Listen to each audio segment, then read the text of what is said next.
Sa Mobile Bible School, tayo'y nagtitipon online. Sa tahanan man o saan ka man.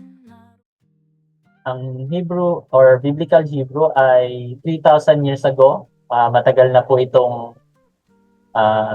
isinusulat. Meron tayong tinatawag na Ancient Hebrew, meron pang Biblical Hebrew, and then mga Modern Hebrew. Kaya marami pa talaga na maraming mga words ng our letter ang Hebrew. At may mga katumbas kada letra niyan. Let me share to you. At may mga ibig sabihin din po yan.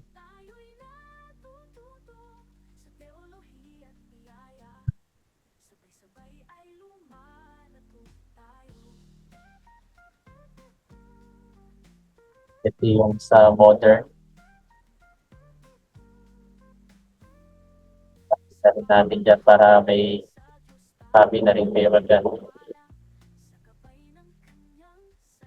So 3,000 years ago na po siya. Ibig sabihin ni talagang matanda na po ito. Pero hindi na same. Itong halimbawa, itong Aleph noon, sa Bible Hebrew, pag bumili tayo ng Hebrew Bible, na hindi yung modern, yung ganito ang pagkakasulat, ay ganito talaga ang Aleph noon, di ba? Malayong malayo. Pero ang ibig sabihin ng Aleph ay bullhead or bull, gentle, leader, pangunahin. So, ulo. Parang ulo siya ng bull. Yan po. Aleph. So, ang layo na. Po. And then, lalo na yung inscription ngayon. Malayong-malayo na rin yung mga Aleph ng mga kinder or elementary sa Israel. Hindi na ganyan ang pagkakasulat nila. Pero, ganyan pa rin ang itsura pag binabasa nila sa book. So, 3,000 years ago na ang Biblical Hebrew at Ancient Hebrew ang pagkakasulat pa noon. Kaya yung Yod, He, Vav, He, ay ganito po ang makikita nyo, Yod, then He, ito po, yung Yahweh, itong parang letter C, itong He, then Vav, itong may sungay na ganyan, ito, and ito ulit He. So, makikita niya na sign na ginagamit din nung isang yung dating daan. May makikita kayo dyan na sign nila ng pangalan ng Diyos. Pero hindi mo mabanggit talaga yun. Hindi siya actually Yahweh, Jehovah, Yahweh. So hindi. Talagang walang pronunciation talaga doon. Kaya pagdating sa King James Version, ginawa na lang siyang Adonai. And noong 10th century BCE, nag-emerge na yung Biblical Hebrew. At nung First Temple period, doon po talaga nagkaroon ng pag-i-imprint ng Torah. And then nung 6th century BCE, dahil na-captive sila sa ito yung tinatawag na Babylonian exile, yung language actually ng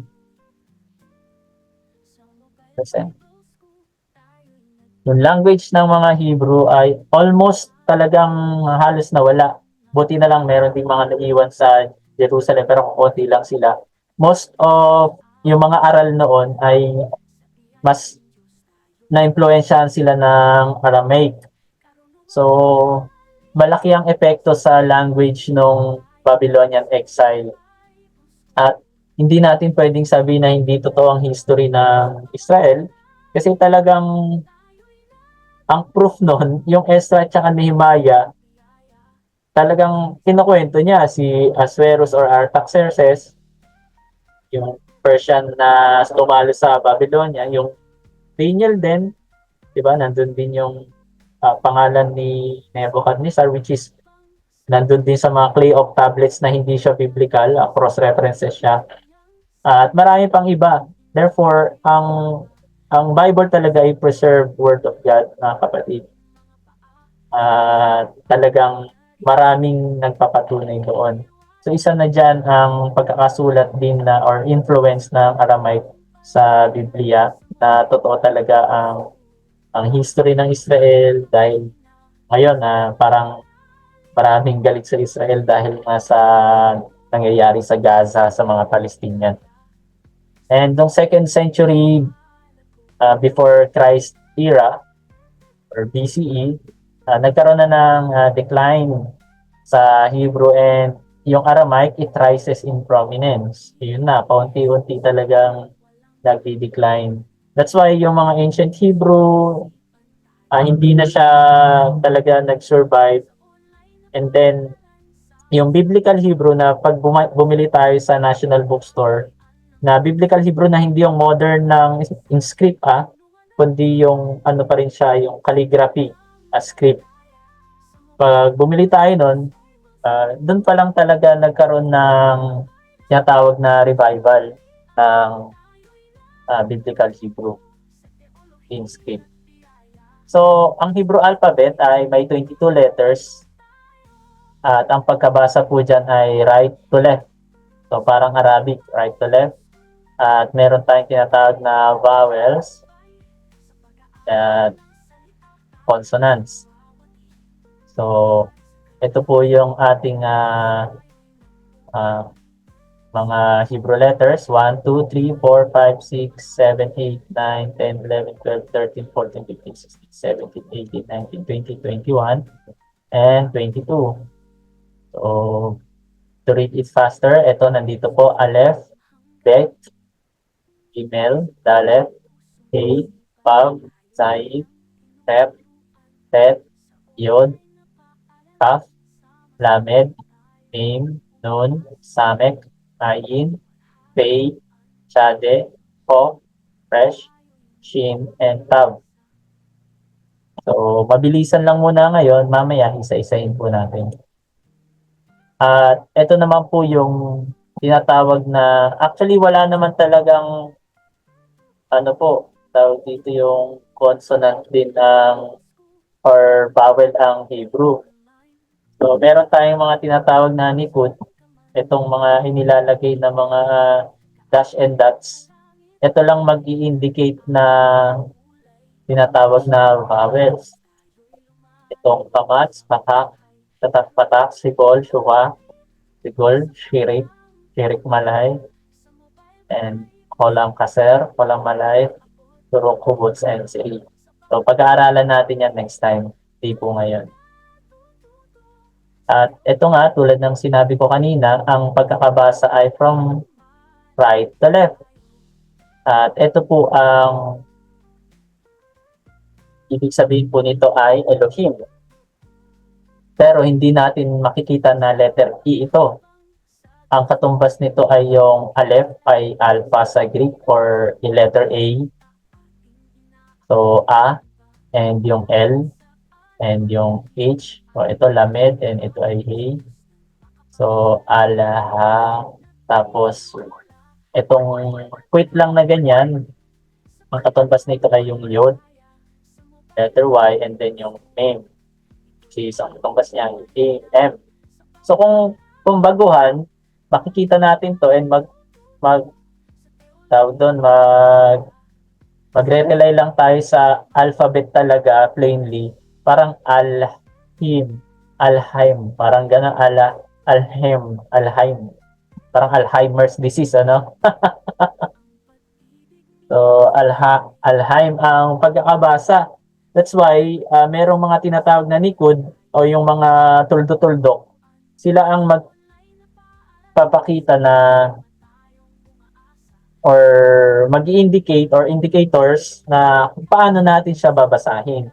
Pero actually, sa mga Hebrew, dahil naituro na yan noon, kahit wala na yung mga indicators or yung mga nikud or code na tinatawag na vowels na indicator ay maintindihan nila ito kahit yan lang yung mabasa nila. So, para sa mga nagsisimula, lalagyan yan ng for reading sake and teaching sake, nilalagyan na or ginagamitan niya ng nikud. So, ito na. This will indicate letter E, itong tatlong ito. So, Then, instead na A, dahil letter A yan, actually itong first letter ng Greek word na Aleph ay wala naman talagang um, vowel sound. As in, wala siyang sound. Silent talaga ito. Nagkakaroon lang siya ng equivalent ng vowel sound depende sa pagkakaturo at indicators. So, itong mga nasa baba na likod or mga tuldo-tuldo. So, parang A, instead na maging A, magiging letter E siya dahil silent nga ang Aleph.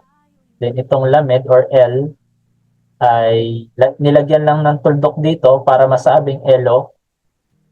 So, ito na yung letter O niya. And itong K or H ay HY. Instead na sasabitan natin high, alahay, dinahay.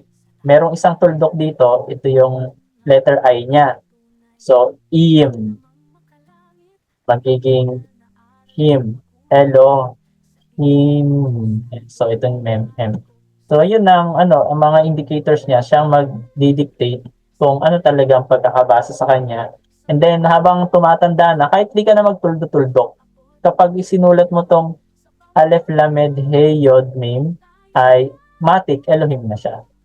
So, nagmamatured. Ganun po ang construction ng words ng Hebrew. So, Biblical Hebrew has unique grammatical features, no? Tulad ng napag-aaralan natin ngayon. May mga verb conjunction indicate ng tenses and aspect niya. At yung nouns niya, may gender at saka may equivalent itong numbers. Sa verb system, we will focus on aspect rather than tenses. Sa gender naman, sa noun system, yun nga, may gender at saka distinction. So, alam na natin na yung Tanakh ay from Genesis to the last minor prophet Malachi. At ang significance niyan, syempre, we will understand Biblical Hebrew at may enhance yung interpretation natin. Yung mga nuances at lost translation magiging clear. At yung original text, it will provide a deeper insight. Kaya sa original meaning, talagang ma-access natin yung intent kung ano yung gusto ng authors na palitawin. Sa cultural context naman, maintindihan natin yung historical and cultural backdrop niya. At sa textual accuracy naman, mami-minimize natin yung error sa translation. That's why maganda na balik-balikan niyo yung Blue Letter Bible. At na-revive lang yung Hebrew writings, no, from modern language by the effort of Eliezer ben Yehuda.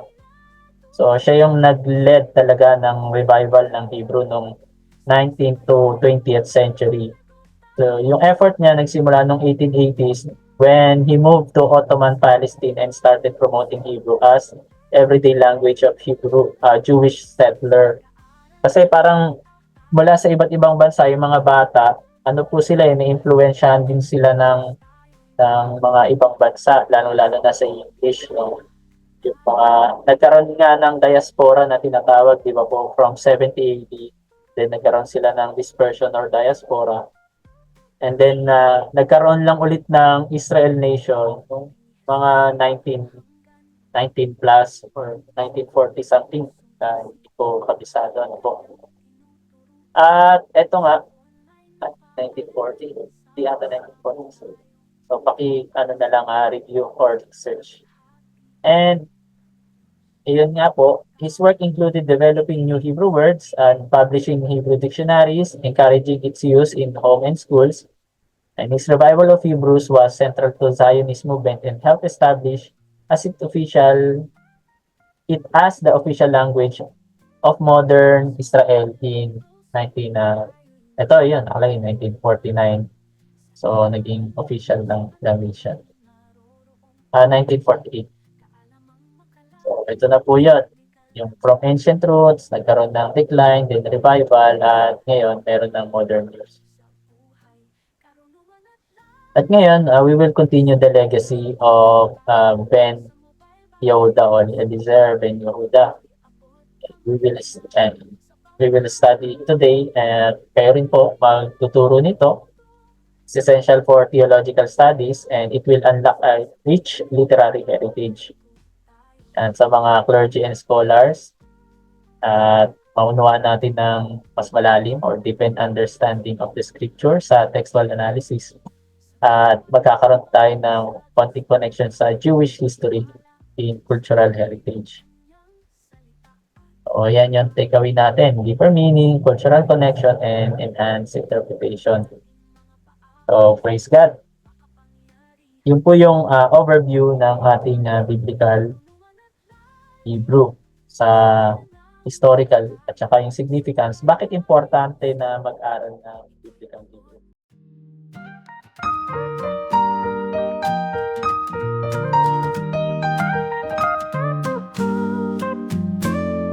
Sa Mobile Bible School, tayo'y nagtitipon online.